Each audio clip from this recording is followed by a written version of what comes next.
Diana, you ready? Okay. I'd like to call the meeting to order. I forgot, would you do the flag salute? What you did there? Yes.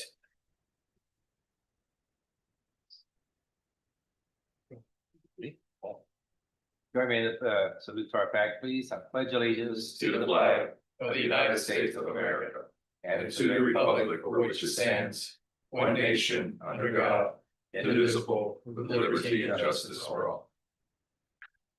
All right. Barry, heads of prayer.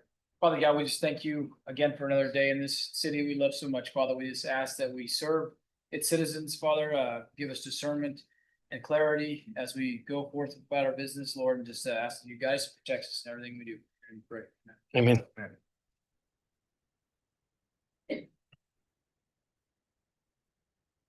All right. Okay, members of the public wishing to comment on any item not appearing on the agenda may address the board at this time. State law prevents the board from acting on any matter not on the agenda. However, your comments may be referred to the staff for follow-up. This is also the time for public to comment on items listed under the consent calendar or to present an item from the consent calendar to be pulled for discussion purposes. Comments related to the public hearing and general business item will be heard at this time. Those items are discussed. In fairness to all who wish to speak, public comment is limited to a total of 15 minutes, with each speaker allowed 3 minutes unless otherwise extended by the board. Please begin your comments by stating your name and providing your city of residence. Do you have any public comment? Seeing none. Communications. Communications are to be submitted to the city manager's office 10 days prior to a board meeting to be considered for this section of the agenda. No action will be taken on matters listed under communications. However, the board may direct staff to schedule issues raised during communications for a future agenda. No communications. Thank you. All matters listed on the consent calendar are considered by the board to be routine and will be enacted in one motion without discussion. If discussion is desired, that item may be removed and considered separately. We have 3 items. Does anybody have anything to be commented or pulled? Seeing none, do we have a motion? Yeah, I'll make a motion to approve the consent calendar. I'll second that. We have a first and a second. All those in favor say aye. Aye. Opposed? Motion passed. General business items. Comments related to the general business items are related to 3 minutes per speaker for a maximum of 30 minutes per item, unless otherwise extended by the board. First item is annual compensation financial report, 6.1. And I believe Mr. Roberts. Yes, thank you, Mr. President. The city's auditors, Anthony Gonzalez with the city's auditor Price Page, will be presenting the annual comprehensive report remotely. Anthony? Thank you, Mark. Good afternoon, commissioners. I'm pleased today to be presenting the results of the 2024 financial statement audit to you today. Again, my name. Excuse me, do you have the ability to increase the volume from your side a little bit or speak more closely into the microphone? Let's see here. How is that? About the same. Let's see. Lean into it a little more.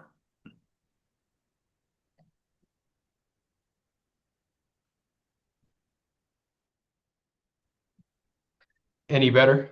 That's better. Thank you. Yeah. Okay, perfect. Sorry about that. Thank you for letting me know. Okay, so tonight I have a few items to go over for my presentation. I do have some slides here that are in front of us. So just a little agenda before I jump right into it. I'm going to talk a little bit about who we are and what we do at Price Page & Company.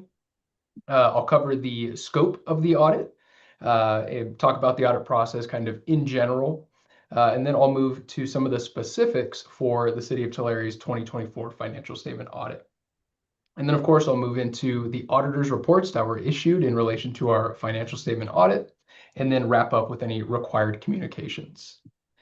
So with that, if we could go to the next slide. One more, please.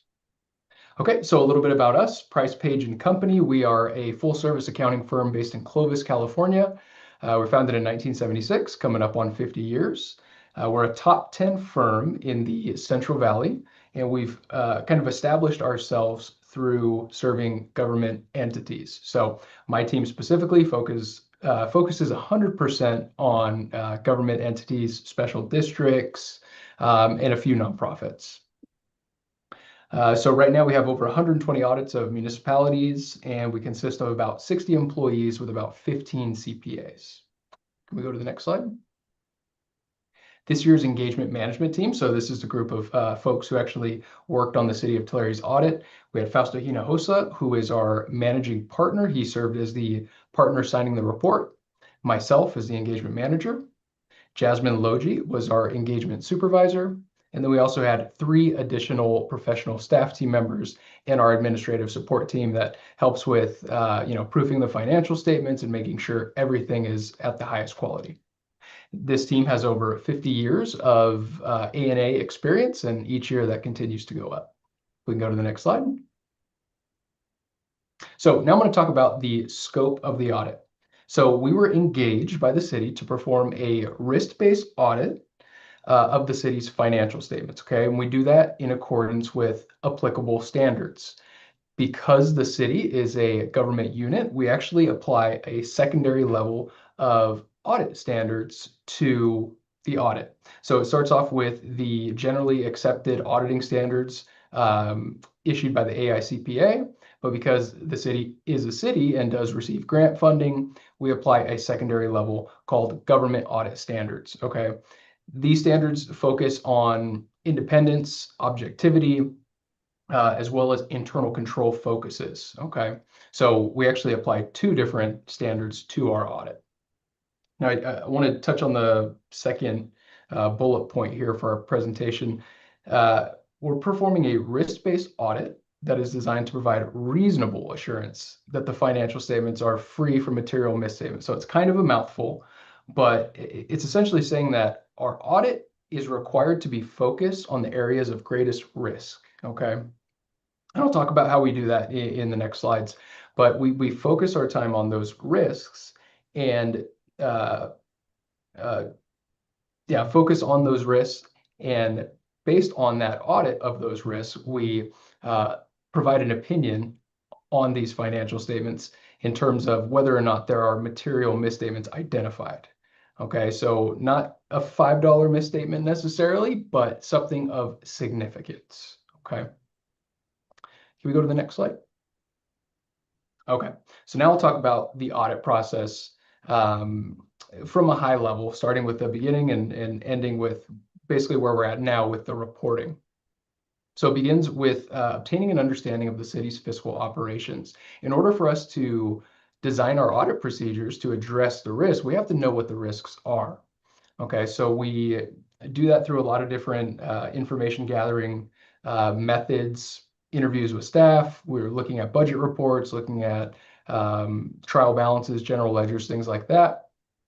And then we're also gaining an understanding of the city's internal controls. So what controls have been put in place to ensure that all payments are approved, that all checks have dual signatures if required. We gain an understanding of that control process, and we're doing that for 2 things. 1, are the controls effectively designed? And then 2, were they actually placed into operation? If the design is good, but it actually wasn't used, it's not going to help, and then vice versa as well. So we gain this understanding, and once we have an understanding of where we think the risks are, we will develop our audit procedures to basically obtain evidence about whether or not the balances and financial transactions reported actually happen that way, okay? So then we obtain the evidence, and then we evaluate all of it, and then based on that evaluation of the evidence, we issue our opinion, okay? Can we go to the next slide? I guess before I move on, are there any questions? That was kind of a lot.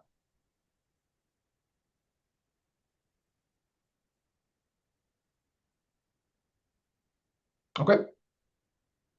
So for this year's areas of audit emphasis, we focused on many different areas, but some of the key areas of focus are included on the slide in front of you. So cash and investments, that's always going to be of interest to auditors, significant balances, a lot of activity running through those. So we spent some considerable time there.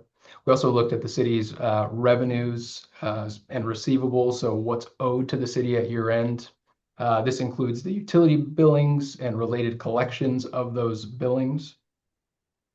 Of course, we were interested in expenses, so payments to vendors, what's owed to vendors at year end, as well as salaries, benefits, retirement contributions, things like that. Capital assets, so city purchases of vehicles, park improvements, infrastructure projects, those were tested. This year, we also took a closer look at the city's fund balances in accordance with GASB 54, as well as the various custodial activities that the city maintains. So these would be funds dispersed on behalf of others, other organizations, other entities. And then the net pension liability, or the estimate of what the city expects to owe for retired employees. It's a very large calculation, a lot of assumptions, so we spent significant time auditing this area as well. And then this year, we also took a closer look at the city's process for recording developer impact fees, as well as a review of those agreements. Okay, so that's some of the areas of focus. It's not everything, but that's kind of big picture, the areas that we're focused on. If we can go to the next slide. Okay, so now I'm going to move into the auditor's reports. We can go one more slide. So the first report that was issued in relation to our audit is the independent auditor's report on the financial statements. So I'm pleased to report that the city did receive an unmodified opinion over the 2024 financial statements. So this is also known as a clean opinion, and it tells the users of the financial statements that the financial statements can be relied upon, okay? And it also says other things, but to summarize, we performed our audit in accordance with applicable standards. The financial statements are fairly presented in all material respects, as we previously talked about. Significant accounting policies have been consistently applied throughout, which is important. Estimates included are reasonable. So when we talk about estimates, we have hard numbers, such as like a bank statement number, and then we have an estimate. How long are we going to use this vehicle for? Those estimates can affect the income and balances reported in your financial statement, so we also look at those. So estimates are reasonable. And then another big piece is that the disclosures included in the financial statements are complete and accurate. Okay, so the financial statements that we issue maybe have 20 pages or so, but the rest of the financial statement package that you have consists of maybe 80 to 100 pages of footnotes. That's a lot of context that is actually required by GAAP, or generally accepted accounting principles. So that audit report encapsulates all of that in one. Okay. We do have a few more reports, but before I move on, are there any questions on that? None at this time. Okay. Can we go to the next slide, please? The next report that was issued in relation to our audit is what's called the Government Audit Standards Report. So I talked a little bit about that in the beginning, about how we apply actually two separate sets of standards. This report is required since we performed our audit in accordance with those standards. There's no opinion provided, but instead it describes what we've done over the city's internal controls, gaining that understanding. This is also the avenue where we report any deficiencies that were identified as part of our audit. Okay, so we did identify 2 deficiencies that were determined to be significant deficiencies, and I'll explain that in a second. And they are listed here on the slide, 2024-001. This was related to an incomplete bank reconciliation. And then the second finding we had was related to an outdated overhead cost allocation methodology. Both of the details of these findings can be found in the Government Audit Standards Report with the financial statements. And then lastly, if we identify any compliance-related issues, they will be reported here. We did identify one finding related to our single audit or our audit of the city's federal awards, and that has been reported here as well. Okay. Any questions on those? What was exactly the incomplete bank reconciliation? What was that comprised of? So during our testing, we took a look at the city's bank balances and related reconciliations that basically reconcile the statement balance to the city's books and records, and that reconciliation wasn't complete. So there was a difference between those two that we identified. So as a result, we're still able to provide an opinion because the difference was not material. Instead, we're reporting it as a control deficiency, right? So the process that the city used did not allow for the timely reconciliation of those numbers. And so that's why we reported it here. So was there like missing invoices or what that maybe we didn't reconcile with some statements? Generally speaking, it's probably the result of an incomplete bank rec. There were items listed as outstanding checks that were not included on that report, but have been recorded to the city's accounting system. Okay. All right, thank you. Mm-hmm. One thing I did want to point out that I kind of failed to mention in my first go here over this slide, we did report one finding last year, and we have two findings this year. The nature of the finding last year was that of a material weakness. So we have two different kinds of findings. We have a material weakness, and then we have a significant deficiency. Those are what we call reportable findings. Material weakness is the most severe, and a significant deficiency is lesser in scope. So last year, we reported one material weakness that encapsulated a lot of different year-end close items, which, depending on how you want to present them, could be listed as individual findings. This year, we only had two that were significant deficiencies. So while if you just look at the number of findings last year to this year, it looks like, wow, things got worse. It's actually not an accurate portrait. And so I just wanted to point that out because these findings are lesser in scope or severity in our determination. So I did just want to point that out. Okay, if there are no other questions, I'll move on to the next slide. And one more, please. So I'm going to finish up with required communications. This has actually been provided to the city in what we call an audit communication letter. But just to summarize some of the big ticket items listed on that letter, the significant accounting policies that were used by the city during fiscal year 24 did not change. The significant estimates included in these financial statements include the net pension liability or the city's estimate of retirement obligations, post-employment benefit obligations, so similar but now for health insurance, and then depreciation. So when you say that we're going to use this car for 5 years or estimate, now it is going to be depreciated over that estimate. So that is another significant estimate included in your financials. Note 14 includes a sensitive disclosure, which is the identification of any city funds that are underwater or at a deficit fund balance.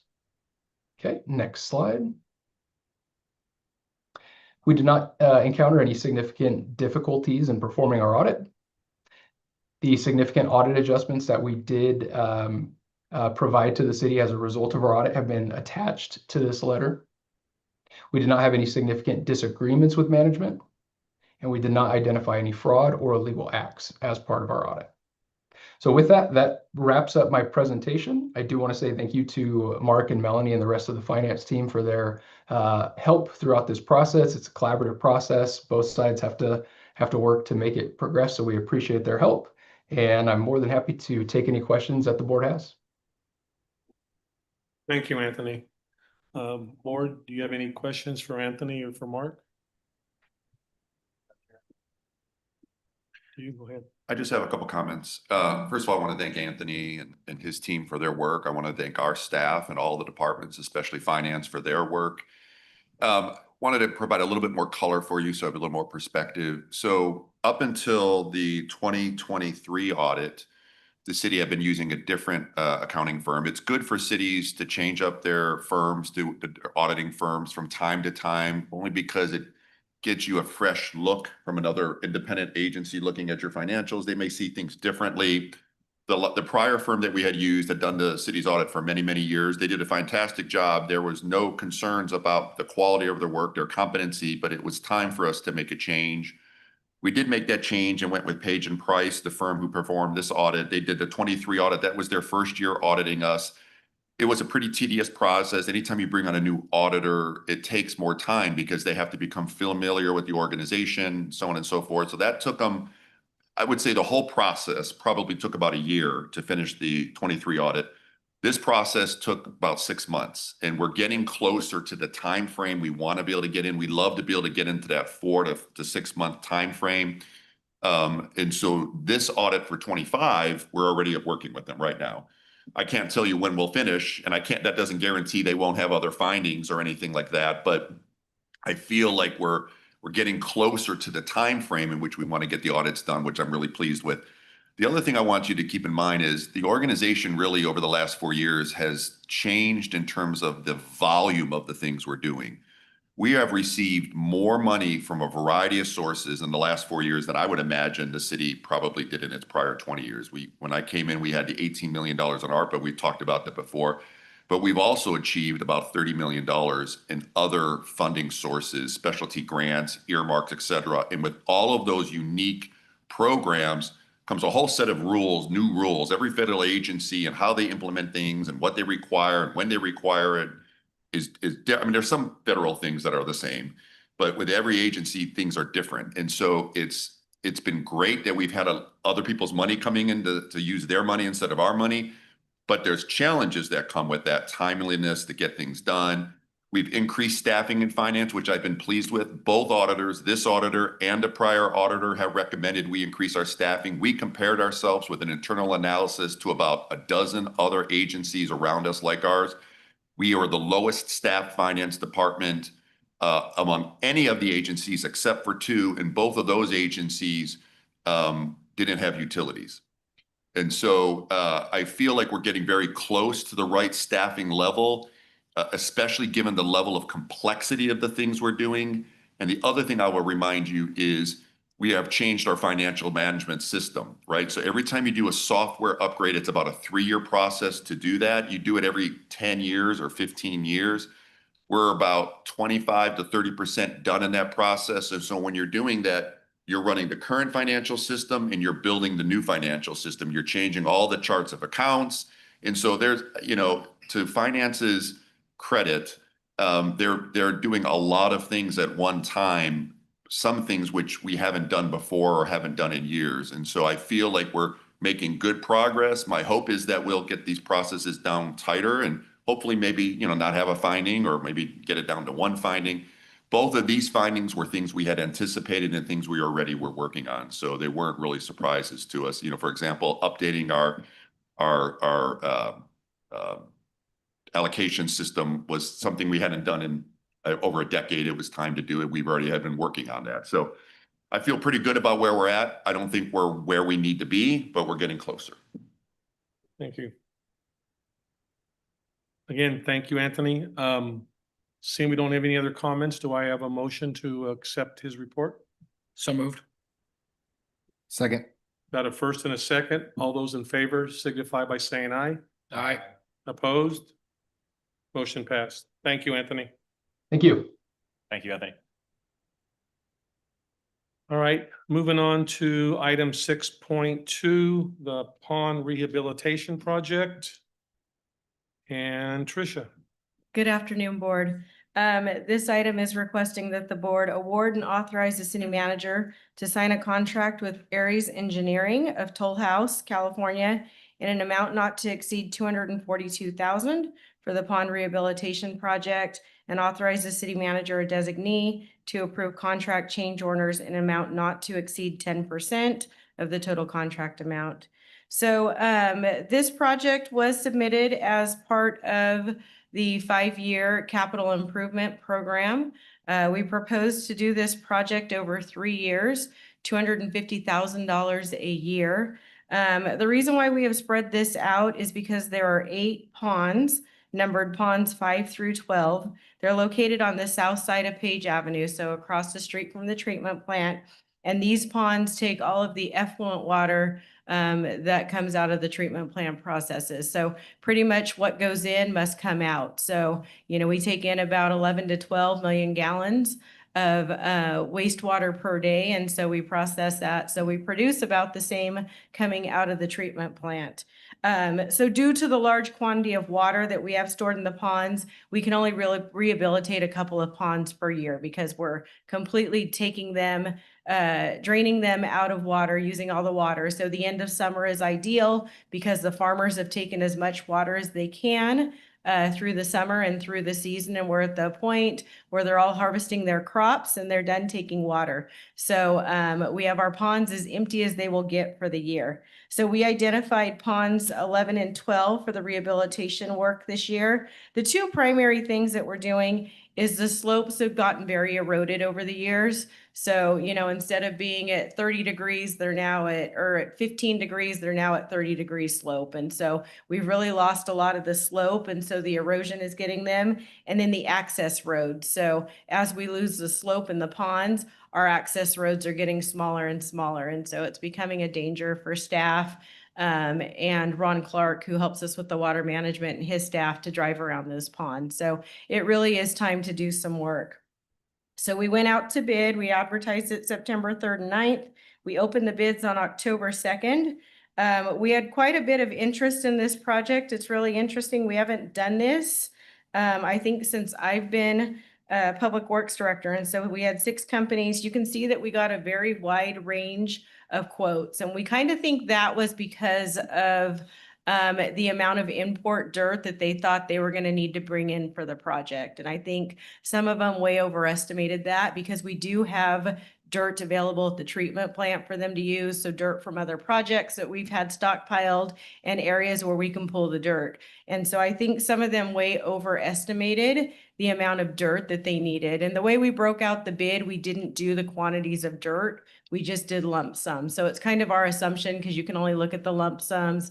Some charged a lot for mobilization. This company's out of Toll House, so they're not too far, but depending on how far they had to mobilize their equipment, some of those things. So the apparent low bid was received from Aries Engineering in the amount of $242,000. It is noted that in their bid, they did their math wrong. I think they showed $224,000. And so we redid the math. It is correct at $242,000. They verified that that's correct. They do have a current and active Class A general engineering contractor's license, and they listed no subcontractors, so they're going to do all of the work. And we did call their references to make sure, their bid was good. The 3 references they submitted, 2 of the projects had no change orders. One of them had 1 small change order at like $19,000. So they pretty much stayed within their project. So they gave us a confidence that their bid is within the realm. They don't, they don't misbid it on purpose to get a lot of change orders. Their past projects show that they stay right at the bid amount. And they had very good references. Actually, 2 of them were for other cities that they had done work with. So we like that because that means it's prevailing wage. It's a very similar work. We have similar requirements. And so their references did come back good. We found everything to be qualified and responsive. So if the board approves, we would like to award this bid to Aries Engineering. And then I do have Brantley Vath and Nathan Daughtry from the treatment plant here if you have any additional questions. Thank you. Commissioners, any questions? I mean, I think we're all just thinking like, wow, what a big difference. But I mean, you seem to cover all your bases on why it was so much. Yeah, lower. That's just the only thing. I mean, yeah, that's we crazy. did hold a pre-bid meeting. That way they all came out and saw the site. We pretty much do that with every project, especially at the treatment plant, because the conditions could be different somewhere else. So we did hold a pre-bid meeting, so they have seen the site. They know what they're working with. We did some additional clearing of some of the vegetation since the pre-bid meeting, so that'll help with the cost too. But we're very confident that with the fill dirt that we have, or the dirt that we have, that they're going to be able to complete this work within this budget. And we did do a 60-day time frame, just because as we get this rain and we get the water, which is amazing, we've got to get in and out of these ponds so we can start filling them back up. All right, thank you. So we've never used Aries before. No, we haven't. Okay. That's why we did do our due diligence Sure. and, where we were familiar with Mid-Cal Dredging, they did the work on the BVF. D Cardoza Company was highly recommended. They do a lot of local work for farmers. And so, we were familiar with a few, but because we hadn't done the work with engineering, we made sure to call the references and double check that. Okay, thank you. All right. Any other questions? Seeing none, do we have a motion to approve? So moved. I'll second. We have a first and a second. All those in favor signify by saying aye. Aye. Aye. Opposed? Motion passed. All right, moving on, items of interest. Tricia. We've got some exciting stuff coming up. As the board will recall, after Carollo completed the utilities master plan, we moved forward with the wastewater facilities plan, where they're analyzing and taking a look at the wastewater treatment plant, more specifically the domestic side, to start to recommend what we need to do to move into our expansion project. And so they're starting to compile that information. So the board should be seeing a report from us and them probably, I'd say, the beginning of December, maybe the first meeting of December. So we're starting to get there. The second piece is we also awarded Carollo a study to look at the downtown sewer infrastructure. With all of the growth that we've got going on downtown, we've had some concerns with the sewer. And so we got the very preliminary report last week. So staff is reviewing it. So we will be bringing those findings and a report to the board. And I will tell you, it wasn't good news, but it also wasn't super surprising. I think we've known that we've had some issues with the infrastructure, and their report details it out. So it's good information for us to move forward. It's very detailed as far as where our issues are in those lines and what the issues are, which is huge, because we kind of just known, oh, we've had issues, but they have very detailed information from all the camera work that's done. So the board will be seeing those two items before the end of the year. So super exciting. We're making some good progress on all of this. Thank you. Thank you. Mark, Nothing to report. Ryan. Good to see you back, Mr. President. I've got one thing to Can we report. skip him? Oh, you can. That's up to you. But I do have something to report on the Sigma Mid-Cahuilla side. I don't remember, if you might remember, several months back, we were recommended, but we had to go through. Meeting to order. Nope, I didn't do that. Diana. There's a replay going on. There was the recommendation by the State Water Resource Control Board to keep us out of probation, which was a big deal. There's a lot of basins going into probation around us, and we're kind of in the epicenter of a lot of the problems. And just recently, Monday, they let us know that they're going to uphold that decision to keep us out of probation, come into the December 2nd meeting with the Department of Water Resources, which is a big move.